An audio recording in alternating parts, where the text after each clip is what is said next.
Buenas noches, nuevamente con ustedes desde esta su iglesia, Vayamos a los pies de Cristo.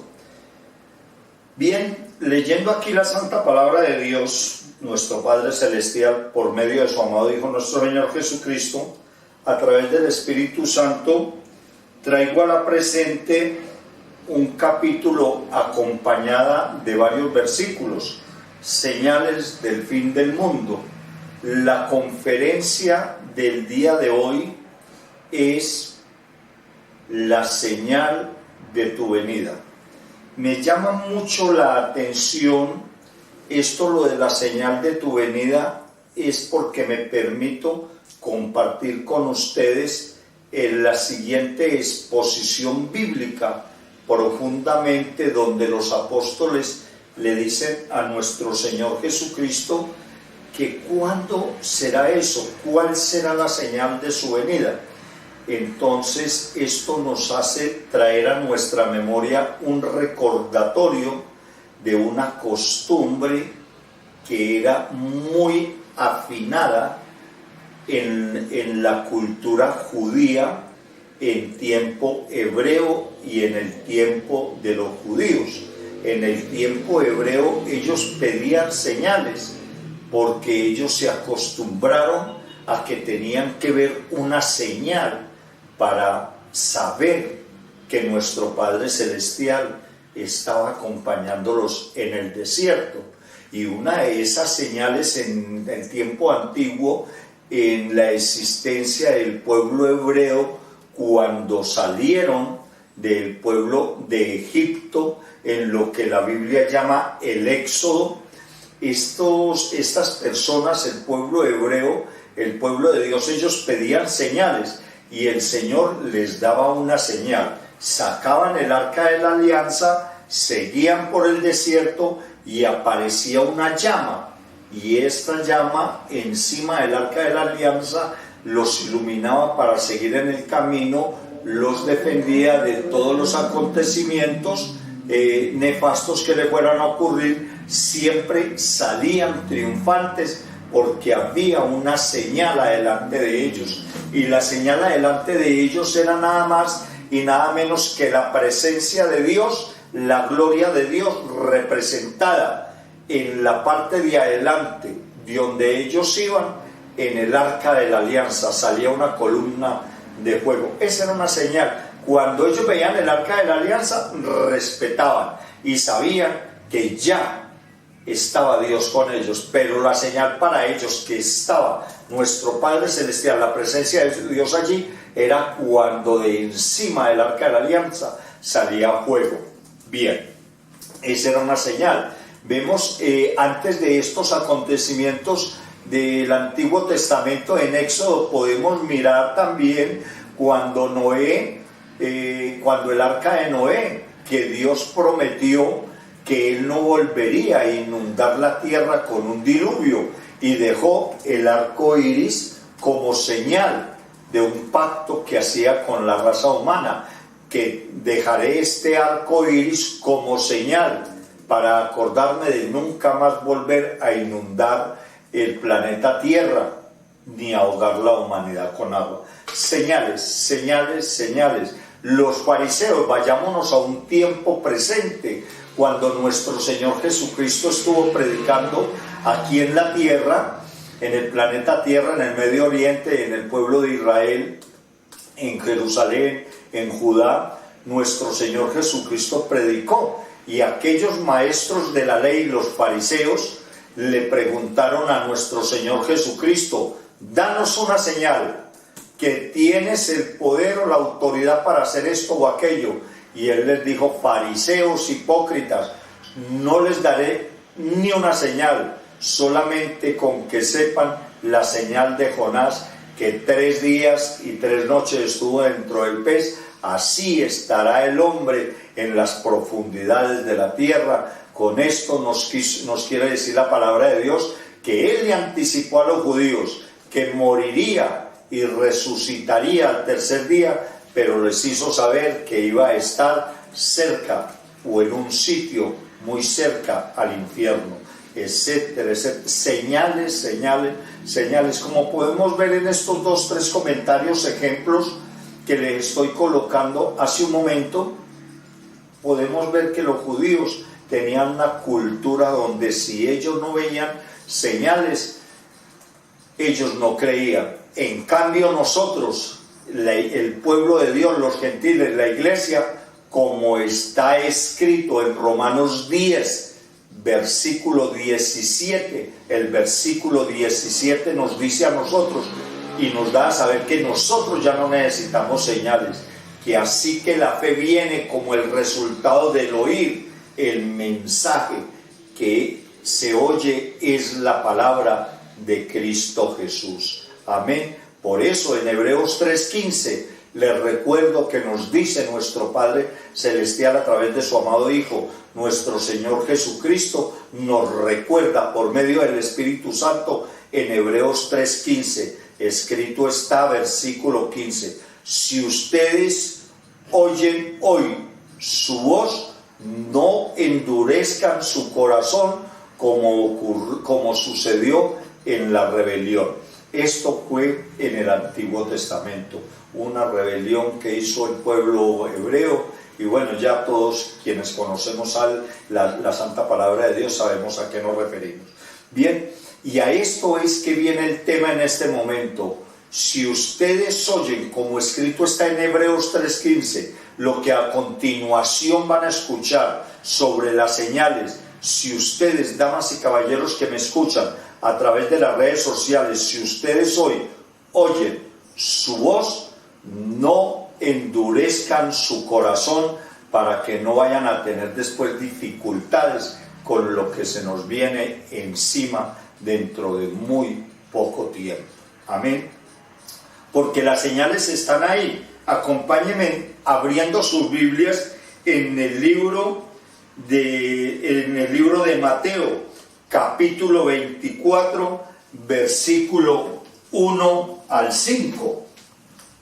Damas y caballeros, Mateo 24, versículo 1 al 5, y dice así: señales del fin del mundo. Jesús salió del templo y mientras caminaba se le acercaron sus discípulos y le mostraron los edificios del templo. En este episodio del cual me refiero, que nos dice la Biblia, Jesús visita el templo de Jerusalén, el llamado el templo de Herodes, cuyo patio en la Biblia es descrito como lleno de ganado y cambistas y mercaderes, que cambiaban las monedas griegas y romanas por monedas judías y tirias, las únicas que se podían usar en los ceremoniales del templo. Entonces nuestro Señor Jesucristo ve un panorama donde todo el mundo queda impactado por un templo fabuloso. Y hablando de templos, permítame hacer una retórica de lo que fue el primer templo. El primer templo fue construido por el rey Salomón y demoró 7 años para construirlo. Fue una belleza, una maravilla de templo, porque antes del templo del rey Salomón, que había construido el rey Salomón, nuestro Padre Celestial habitaba en tiendas de campaña, lo mismo que el pueblo hebreo. Y fue cuando nuestro Padre Celestial Jehová le dice a David que construyan un templo, pero no le dio esa oportunidad a él, porque él era un hombre con manos manchadas de sangre y un hombre de guerra.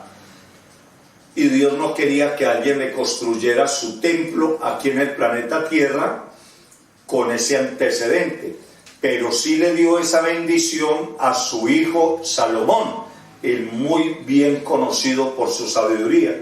Después de Salomón, el templo de Salomón duró 360. De Salomón no, el templo de Dios que construyó Salomón. Es esa la parte real.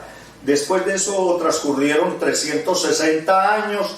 Ya después llegaron otros personajes, destruyeron el templo, lo saquearon porque era un templo que estaba lleno de de oro, de plata, muy fino, bueno, etcétera, etcétera, las guerras y todo. Bien, resulta que después de ese templo de Jerusalén, del templo que construyó Salomón, después del templo de Jerusalén que construyó Salomón, en él estaba el arca de la alianza y todos los utensilios. Ese templo se localizaba en la explanada del monte Moria, en la ciudad de Jerusalén, donde se ubica actualmente la cúpula de la roca y la mezquita de Al-Aqsa. El primer templo, como les digo, fue construido por el rey Salomón. Luego fue saqueado por un faraón Sisac en el año 925 a.C. El segundo templo, un segundo templo fue modificado, fue más modesto, fue completado por Zorobabel en el año 505. Bueno, y así transcurrió la historia del templo y fue precisamente reconstruido y ampliado por Herodes. El templo fue a su vez destruido por las tropas romanas al mando de Tito en el año 70, de Tito en el año 70, en lo que se llama el sitio de Jerusalén en la primera guerra judía. Su principal vestigio, o sea, lo que sobró de la destrucción de ese templo, es lo que vemos hoy en las redes sociales, en los informativos, es el muro de las lamentaciones. De toda esa ostensidad del templo, lo que queda hoy simple y llanamente es un muro donde usted ve los judíos que van a orar y usted los ve así, oran y oran y oran, y se le llama el muro de las lamentaciones. Y la escatología bíblica nos enseña que habrá un tercer templo que se establece en Jerusalén y será construido en el advenimiento del Mesías de los judíos y de la iglesia cristiana. Bien, entonces continuemos leyendo el versículo Mateo 24, versículo número 2. Recordemos que en Mateo 24, 1 dice que Jesús salió del templo y mientras caminaba se le acercaron los discípulos y le mostraron esa belleza del templo. En el versículo 2, Dios les dice a los apóstoles: vean todo esto, les aseguro que no quedará piedra sobre piedra, pues todo será derribado. Y es precisamente que, como les acabo de decir, tenemos la oportunidad de ver esa profecía cumplida 70 años después de la muerte de nuestro Señor Jesucristo, como se lo leía hace un momento, que fue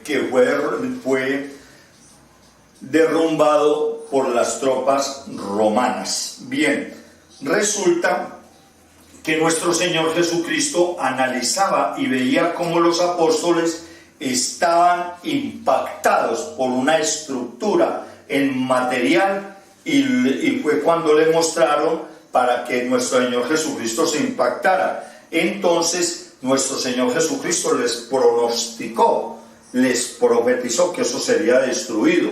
Bien, en ese entonces los apóstoles y siempre le creían todo lo que nuestro Señor Jesucristo decía. Y vemos cómo en Mateo 24:3 más tarde nos dice que más tarde estaba Jesús sentado en el monte de los olivos cuando llegaron los discípulos en privado. Nuestro Señor Jesucristo estaba sentado en el monte de los olivos y llegaron los judíos y en privado le preguntaron lo siguiente: ¿Cuándo sucederá eso? ¿Y cuál será la señal de tu venida del fin del mundo? Sin duda alguna, los apóstoles estaban deseosos de saber cuáles eran las señales.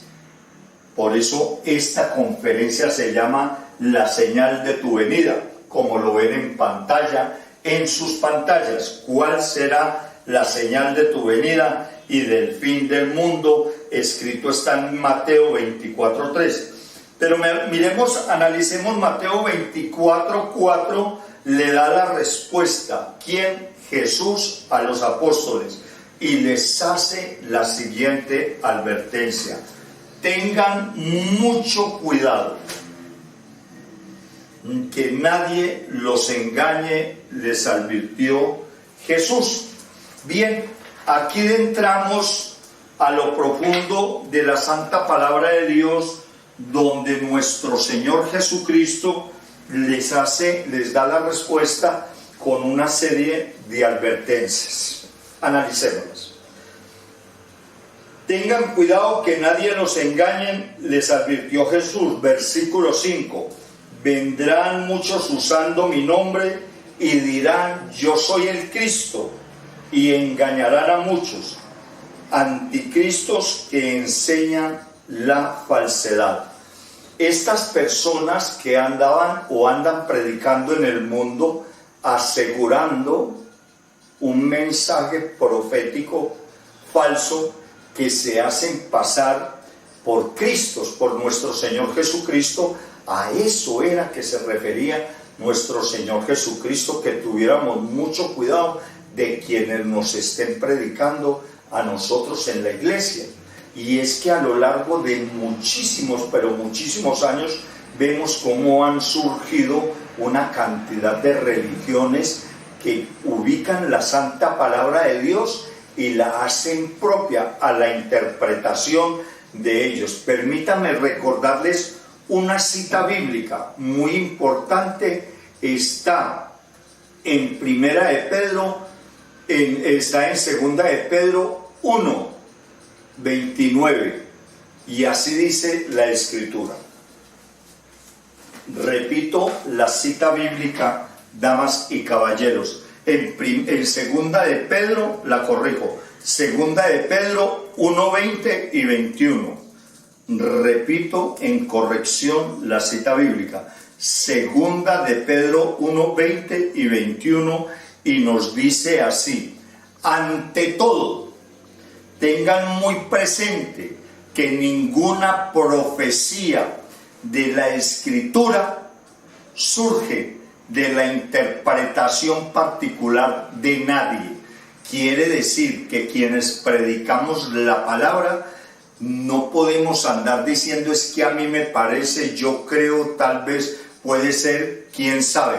En Segunda de Pedro, versículo 21, nos dice: porque la profecía no ha tenido, o sea, la palabra de Dios no ha tenido su origen en la voluntad humana, sino que los profetas hablaron de parte de Dios, impulsados por el Espíritu Santo. Si nosotros hablamos la palabra de Dios, somos impulsados por el Espíritu Santo. Y les pido por favor que me acompañen a otra cita bíblica también muy conocida con respecto a aquellos falsos cristos, aquellos falsos profetas que están predicando la palabra con falsedad, como a ellos les parece, como ellos creen, diciendo, pensando, opinando, tal vez, quién sabe, puede ser esto. Segunda de Timoteo 3, versículos 16 y 17, nos dice el versículo 16 que toda escritura es inspirada por Dios y es útil para enseñar, lo que yo estoy haciendo en este momento, para reprender, para corregir, para instruir en la justicia. Versículo 17, a fin de que todo siervo de Dios presente esté enteramente capacitado para toda buena obra de Dios. Damas y caballeros, quienes como mi persona somos cientos de miles de personas, de profetas, de pastores que estamos predicando la palabra de Dios, pero hay un puñado muy grande de anticristos que está predicando la palabra a como les conviene, a como les parece, a como tal vez puede ser, quién sabe sí o no. No, la palabra de Dios, que como yo, muchos cientos de miles de pastores, predicamos en todo el planeta es una palabra pura, verdadera, sin intenciones ni pretensiones humanas, porque como dice segunda de Pedro, versículo 1, segunda de Pedro, capítulo 1, versículo 20-21, ante todo debemos de tener muy presente que ninguna profecía de la Escritura surge de la interpretación de ningún ser humano. Damas y caballeros, y ese es el problema que hay hoy en la humanidad entera, que gran parte de la humanidad entera está creyendo que las señales que nos está dando en Mateo 24, versículo 1 en adelante, que eso no es nada, que eso no va a pasar, y esto allí, esto allá. El mundo anda muy despreocupado. Créanme sinceramente que yo me hallo muy, pero muy intranquilo, muy preocupado, porque sinceramente esto duele decirlo, pero aparentemente, ¿no?, con un costo muy alto, se cree aparentemente que Satanás está ganando la batalla. Y vaya uno a ver y saber, si lo miramos con ojo de lupa, que Satanás está ganando la batalla sobre la humanidad entera, porque la humanidad entera, parte de la humanidad entera, gran parte de la humanidad entera, no están sino escuchando los que les conviene. En algún momento estuve transmitiendo una conferencia sobre aprendamos a orar, y allí decía yo como lo que dice la Biblia, porque la humanidad no quiere reconocer las cosas de Dios, sino que reconocen las cosas del mundo. Alguien podría preguntarme a mí, bueno, pastor, ¿y qué cosas son las que estamos reconociendo el mundo y no estamos reconociendo las cosas de Dios? El cumplimiento de los 10 mandamientos, porque desafortunadamente vemos cómo está de moda actualmente cosas que están ocurriendo antes de que la persona fallezca: adulterio, fornicación, traición, engaño, mentira, asesinato, asedios, cualquier cantidad de cosas. Y las personas, como no conocen nada de la palabra de Dios, hacen y deshacen, y solamente cuando salen de la casa los ve uno que hacen la tal bendición aquella que ellos saben echarse, o que mi Dios me protege, o que mi Dios esto, siendo que mi Dios no protege el pecado. Mi Dios, Padre, Hijo y Espíritu Santo, nos libra a nosotros del pecado. Entonces los discípulos le preguntan a Dios, a nuestro Señor Jesucristo, que cuándo será eso, que cuál será la señal de tu venida. La respuesta de Jesús, sin duda alguna, son advertencias: tengan cuidado que nadie los engañe. Y ustedes podrían preguntarse, y bueno, ¿y cuál es anticristo? Nosotros no los vemos. Mire, anticristos es lo único que ha habido en la historia del ser humano después de que vino nuestro Señor Jesucristo. Como es bien sabido, en las redes sociales no podemos estar ventilando nombres ni instituciones, ni mucho menos de ninguna índole. Solo me queda invitarlos para que entren a las redes sociales en esta agenda de internet, y pueden mirar qué cantidad de personas religiosas, sectas, han engañado a muchas, pero a miles y miles de personas con un ministerio falso, dándole a saber a las personas que ellos vienen de parte de Dios, y no vienen de parte de Dios. No porque una persona esté predicando la palabra viene de parte de Dios. Hubo un hombre muy malvado en un país latinoamericano, como le digo, no se debe por cuestiones de leyes de Estado, no se pueden dar nombres ni hacer referencias específicas de nadie. Hubo un hombre que mató muchísimos niños en un país latinoamericano, y este hombre pagó su condena. Y por ahí escuché un artículo donde él decía que él estaba leyendo la Biblia y que iba a salir de la cárcel porque ya cumplió su condena y que iba a ser pastor. 200 y pico de niños mató este hombre, ya, etcétera, etcétera. Y no nos vayamos muy lejos y muy profundo. Vemos como muchos pastores en muchas iglesias se están adjudicando que ellos son el Cristo y bueno, etcétera, etcétera, etcétera. Y muchas personas se han apartado de la fe por eso, porque ven una cantidad de falsedades. No hace ni mucho ocurrió o está en trámite un juicio a una institución religiosa donde un personaje de estos, el director general de esa institución, cometió una cantidad de pecados en contra de la comunidad, de la membresía de esa iglesia. Entonces vemos cómo estos anticristos están haciendo y deshaciendo sin ningún temor, solamente haciéndose en acompañar de la palabra de Dios.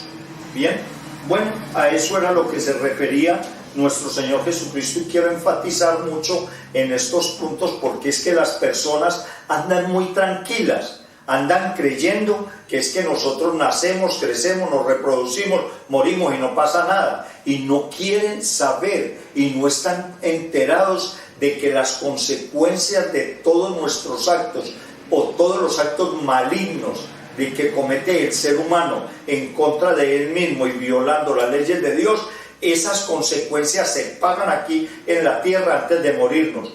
Pero lo más grave es que después de que una persona muere, ya no tiene solución a nada. Si una persona muere sin haber nacido de nuevo, esto quiere decir sin haber recibido a Cristo Jesús en su corazón, esa persona va a un lugar que llama infierno.